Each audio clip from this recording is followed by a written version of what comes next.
রিক্সাটাত গেলে মনে করেন 1000-1200 টাকা কামাই রোজগার করি, আর এখন ওই কামাইটা নাই।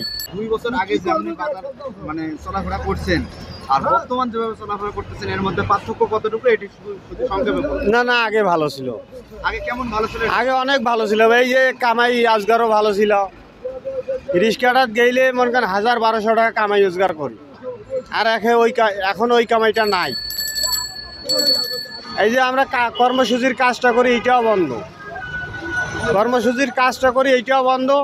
এখন এই কাজও নাই, এই ঢাকা আসি এখন রিক্সা চালার লাগছে আমার। এই ধন্যবাদ। বর্তমান কি রিক্সা চালিয়ে কি আপনার পরিবার কি ভালোভাবে চলছে? এখন চলে না। কেন চলে না বলেন? কামাই কম, কামাই রোজগার কম। কোন কিসের জন্য কামাই কম? আগে কি কামাই বেশি ছিল? আগে কামাই ছিল ভালো, এখন ওই অটো টটোলা চলেছে, এগুলোর জন্য কামাই কম হচ্ছে।